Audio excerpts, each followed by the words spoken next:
So I'm Tim Merel from Digi-Capital. We're an AR, VR, and XR advisor. So we do four things. We produce reports on the market to help folks know where the market's going, analytics tools, we do strategy consulting to help both large and small companies, startups as well, and investment banking, helping folks to buy and sell their companies. My background, I'm a software engineer, investment banker, lawyer, and founder. So I approach this from both the creative engineering perspective as well as from the investment and financial perspective. So AR, VR, and XR are the fourth wave of consumer technology. Each wave has been bigger, faster, and had greater impact than the one that came before it. So the PC took about 20 years from when the Apple II launched to when most folks had a PC at home. The internet took about 7 years from when that really got going to where most folks had broadband at home. With mobile, it took about 3 years from when Steve Jobs launched the iPhone to where, again, many folks had a smartphone. With AR and VR, even though the market really launched around the start of 2016, by the end of this year, you'll have an installed base of around 900 million for AR Kit, AR Core, and Facebook camera effects. So it's still very early days, but the scale is already beginning to build. Now, this is how the market looks at itself. It thinks in terms of virtual and augmented, and in terms of the high-end premium solutions, whether they be PC-based or standalone, and the mobile ones, again, either tied with a smartphone or standalone. And there are a bunch of different players already vying at the platform level to see who's going to win. A lot of familiar names, some very, very large ones, some much smaller ones that you may not have heard of. This is how the industry sees itself. We don't think that's quite right. This is how we see the industry. It's really about users, use cases, and the companies that actually make that possible. So there are about 28 different sectors here. It's a bit of an eye chart in terms of the size of the logo, so I'm sorry about that.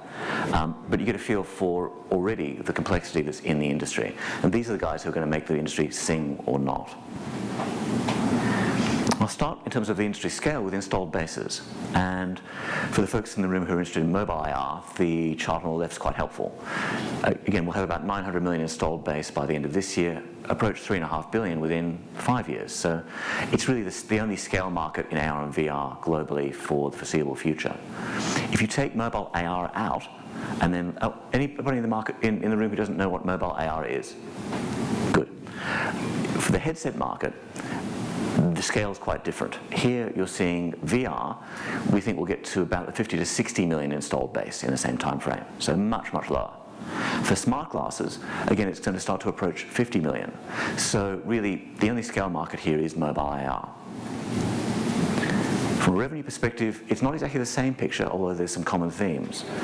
What you see is that we forecast that AR, so mobile AR and smart glasses, will approach 85 to 90 billion revenue in 5 years' time, while VR will be around 10 to 15 billion, so a much smaller market. Still a very good deep market, but not the same scale. Mobile AR, we think, will be the largest component of that. If you look at it by the individual markets, it's quite different, and again the scales are different here. AR is a much broader application sort of platform. In other words, you can use it for e-commerce, for advertising, for a lot of non-games apps, games, enterprise, location-based, and so on. The VR side of the market is basically an entertainment market, so that's games, video, location-based entertainment, and so on. So very different sorts of use cases across the different markets and different sources of revenue. Diving into the different business models, looking at it from an app store perspective, for AR, last year games dominated, and this year again we expect games to dominate revenue for AR, particularly mobile AR. But going forward, we expect all of the other categories to take more than half of all our revenue in 5 years' time. So games will still be the largest single category, a lot of opportunity, but we're seeing a bit of a Cambrian explosion of different use cases, different business models coming up. On the VR side, it's games. It's dominated so far. In 5 years' time, it'll be 85 to 90% of revenue. So everything else from an app store perspective, so in-app purchases and premium revenue, is very small on the VR side. E-commerce for AR, again, it's early days, but we expect that to be the largest single revenue stream for the AR market. And the early example of that is House, the lifestyle retailer, who sells couches and so on. They've already demonstrated that they get 11 times sales uplift using mobile AR in their app versus using a standard mobile app. Now in e-commerce, getting a 5% uplift is huge. 11 times is completely unheard of. From an advertising perspective, it's a broadly similar picture in terms of timing and growth, but again, you're seeing a bunch of different categories, and that's where Facebook and Tencent in particular will do very well out of this market, and are, again, putting a lot of effort into it. For enterprise, it's very early days. We think that when Apple enters the market, and we've been forecasting them entering with smartphone tethered smart glasses in 2020, that'll be a catalyst, and then we expect that market to uptick very quickly. Going from the business models to countries, and this picture might not be what you expect. Last year, the US generated more revenue than China for AR and VR across the piece. But going forward, using the natural advantages that China has in terms of installed bases, in terms of mobile specifically, we think that China will be the largest single country market globally, growing at a much faster rate than the US. Now, this isn't to say that the US and other Western countries won't do extremely well from AR and VR. In fact, we forecast that they should. But when you combine China, Japan, South Korea, India, the other major Asian markets, we think that AR and VR from Asia should account for almost half of all AR and VR revenue globally, then followed by Europe, then followed by America. So if you don't have a view on the Chinese market in particular, there's a big opportunity that you're going to be missing out on. Again, looking at that by the different countries, in VR specifically, the US will have a slight edge over China in overall terms, and that's to do with the installed base of consoles that are capable of running VR, with Sony in particular, as well as the gamer economics in Western countries. But again, if you combine all the Asian countries together, Asia will be approaching half of all VR revenue in 5 years. For AR, a different picture, and that's really where China's dominance, we think, will win out, where we expect China to generate almost half again what the US will generate in 5 years' time. And again, Asia combined over half of all AR revenue in 5 years. So at the regional level, it's Asia, then Europe, then North America, and then the other markets. Now I'm going to dig into mobile AR specifically, and here the platform war for that began, well, in China it began at the start of last year, in the West it began in the middle of last year. And again, here we're talking about phone and tablet AR, not smart glasses. All the major players have come in, and this is one of those Sesame Street moments, you know, which of these things is not like the other, which of these things is not the same. If you look at the major Western players, they've all come out and said, we're building the biggest AR platform in the world, we're huge. Jack Ma did a partnership with Starbucks. The largest single Starbucks in the world just opened in Shanghai last year.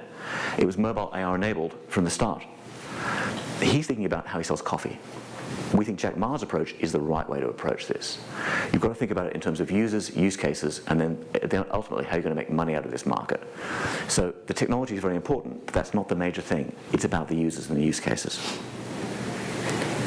Looking at the individual mobile AR platforms, the big three in the West are ARKit, Camera Effects, and ARCore. ARKit will be the largest platform this year, get passed by ARCore globally next year, and ARCore will eventually be a much larger platform in terms of the total installed base. With Facebook Camera Effects, it's a different sort of a platform. It's more of an advertising, entertainment platform, not as general purpose as the others. But even that we expect will actually pass ARKit globally in 5 years.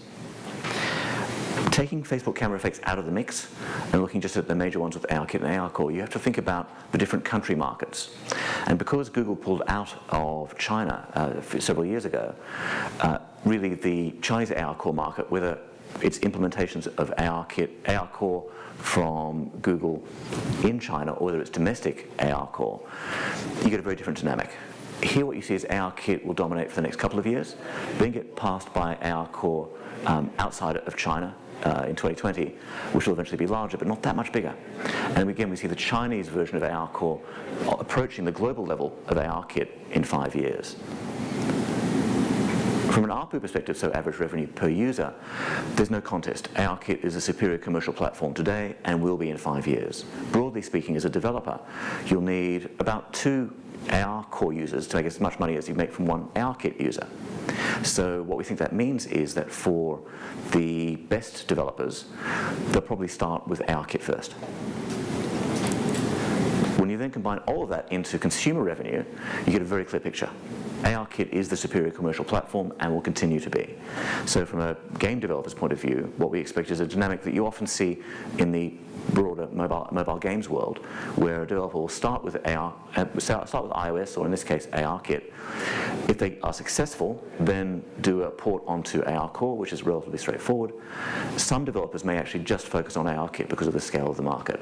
So it really depends on what you're trying to achieve. However, this picture looks very different in China, where because of the dominance, even though Apple took 85% of the Chinese premium smartphone market last year, Android phones dominate there. So it's a different picture there. You have to think about it differently for that market. From an e-commerce perspective, there's only a slight premium for e-commerce, iOS versus Android. So ARKit will dominate for the next couple of years, then get passed by AR Core globally. But again, that's split between China and the rest of the world. And advertising, there's a slightly smaller premium, but a broadly similar picture. So again, ARKit dominating for the next couple of years, then getting passed by AR Core globally, but again, divided between China and the West. At a total consumer platform level, from a revenue perspective, ARKit dominates the next couple of years, then gets passed by AR Core globally, and again, that's divided between outside of China, inside of China. So again, commercially, total consumer revenue perspective, ARKit's the biggest single platform if you think about it that way. Now, jumping from that to the money side of things and thinking about how VCs think about it and where the money's coming from. So again, how many startups are in the room? Okay, a few. So this is for you guys. You need to understand how this market works because they see mobile AR as part of a continuum through to computer vision. Now, if that picture around the different sectors was complicated for startups, this is much more complicated because usually you have a bunch of different VCs who'll come into any one round. So there are hundreds and hundreds of VCs who've invested into the different sectors at different stages of the market. Pick, say, photo and video. There are a lot of folks who invested early on into the 360 video market just around VR. Things could be more challenging for them as the scale of that market is the smaller of the two markets. But some of the other spaces, you're seeing a lot of really interesting and very intelligent investing happening now around mobile AR and computer vision specifically. In terms of the actual dollars, what you see is that it's been kind of lumpy. There's broadly been about 300 to 500 million investment per quarter for the last five or six quarters as a stable level. But there have been some really big lumps, whether it be Improbable raising $500 million or Unity or Magic Leap. So to understand it from a startup perspective, you need to look at the number of deals, the volume. And what you see here is there was a bit of a spike around some of the early VR stuff, but it's stabilized more. And what we're seeing is a relatively steady level of early stage VC investment. But the nature of that investment has changed. So to get a handle on that, we know quite a few folks in the industry. So we spoke to a few friends in Sand Hill Road and in China to get a feel for how they're thinking about the market. So I want to give you a sort of top line as to the major points. And again, with all this stuff, this is really the top line of what's in the reports that we produce. So if you want more detail, go to the website. There's a huge amount of detail there. The report itself is about 230 odd pages now. So there's a lot of detail under this. They see mobile AR and computer vision, machine learning at being opposite ends of the spectrum. Were any of the folks here either at Google I/O or did you watch the live stream? Anybody in the room? Okay, great. Well, if you saw the example that had the strongest visceral reaction from the audience, because I was sat there when it was happening, and I had a chat with a partner about this afterwards, Google showed how they solved a fundamental critical problem using mobile AR and computer vision. Now, I don't know about you guys, but when I come out of, say, Embarcadero Station and it says go south, I don't know where south is, so I can't find my way. What Google showed was a version of Google Maps where it uses computer vision and it shows you where south is and actually gives you a little fox that goes where you're going. So you look at it, tells you where you're going, you're not late for the meeting anymore. Now what's really interesting about that is when thinking about use cases, we often think about the difference between critical and valuable. Valuable might be technically difficult to do, it might be really exciting, it might be really cool, but actually you're not transforming the user's experience. Critical, and I think this is a critical example, fundamentally changes the user experience and enables the user to do something they couldn't do in any other way. This is impossible with any other technique. And so that sort of thing is what VCs are particularly excited about in the mobile AR space. So from a game development perspective, you've got to think about, yes, of course you could do a Pokemon Go knockoff, you could do something like that, but is that actually critical to anybody anybody from a user's perspective? Is that going to change the experience? Is it something that you couldn't do any other way? So don't just think about, it's cool, think about what you're doing, which is going to make a huge difference for the user.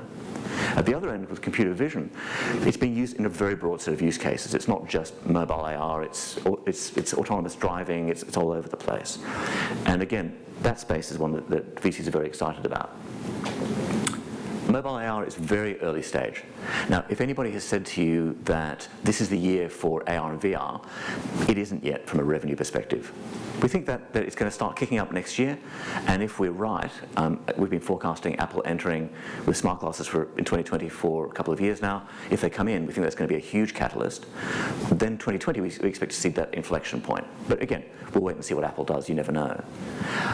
But in this space, the big exits, we're not really expecting exits that are bigger than 50 to 100 million in the next 18, 24 months. Because dominant companies take time to emerge. It takes time to emerge from being a monkey to being a half man, half monkey, to being a man, to being a giant killer robot. So, talking of giant robots, computer vision and machine learning is further into the cycle. We're already a few years in here. So the way VCs are thinking about this, they think that the next generation of tech giants could come out of this space in the next 3 to 5 years. So it's more advanced. So again, depending on what you're doing from a games perspective, if you're really leveraging computer vision in a really critical way from a user's perspective, it could be interesting. Mobile AR is going to take time. For developers to learn what works and what doesn't is one of the big things. So, give you a simple example. If you don't walk around with your phone like this all day because your arm's going to get tired. So that tells you that short sessions are a good thing. That example from Google before, hold up the phone, where am I? Great, go. You're done. You're not doing this all day. So you need to think about the stuff that doesn't work. We're really at the earliest stages of mobile AR from a UI and UX perspective. And you're going to make a lot of mistakes. A lot of people are going to make a lot of mistakes. The other piece is for consumers and enterprises, actually adopting this at scale is not a given. So just because you have that huge installed base of ARKit and AR Core capable operating systems and phones, doesn't mean that somebody's actually going to download your app. So for consumers, Pokemon Go was the poster child. I've heard a lot of folks describe Pokemon Go as the worst example of mobile AR because it was mobile AR, but it was also pretty basic. But a lot of consumers think they've tried it, some have heard of it. It's going to take time. For enterprises, completely different. Your average IT department in a corporate doesn't think about 3D. That's a games thing. So it's going to take time for them to adapt. VCs are looking for startups to dominate a vertical first and then go horizontal. Facebook's the classic example. They dominated universities and then they took over the world. So if you go into a VC and you say, we're building a mobile AR platform, they won't laugh at you in the room, but when you close the door, you'll hear it. Now, if you're not a South Park fan, this will make no sense to you at all, so I apologize. If you are, hopefully it will. VCs are interested in native mobile AR. And by that, what I mean is most of what you're seeing in the app stores at the moment around AR, not just games, but mobile AR, are ports from other platforms. So they've taken a game that works in another space and they've moved it across. They've taken something from VR and they've moved it across. VCs are not remotely interested in that. It's not interesting in the slightest. If you're doing something which is genuinely new, which you couldn't do in any other way, where basically, if you weren't using mobile AR, it wouldn't make sense, or if you tried to do it just using a standard mobile game or on PC, it wouldn't work. That starts to become interesting. So that innovation, it's about native. VCs love computer vision and machine learning startups with real-world solutions to fundamentally transform industries, not research projects. It's less applicable here, so I won't go into that one at the moment. VCs are investing in more than 20 sectors in this space, but they're not the same VCs. So the temptation is to see VCs as being money bags with legs, which is probably not true in the main. They're all investing in different sectors. There are specialist funds who are only investing in this space. But for generalist VCs, they'll probably make 1 or 2 bets in this space. So you need to understand what's in their portfolio, what their preferences are, what stages they look at. And lastly, investors themselves could pose a risk. Folks who run startups, anybody who's run multiple companies, knows that not having enough money for lights and ramen and being able to pay your people occasionally is a problem. Having too much can actually give you just as much of a headache. So don't try to take too much money too early on. And I think we're down to the last 10 seconds, so thank you very much, and I'm happy to take questions afterwards.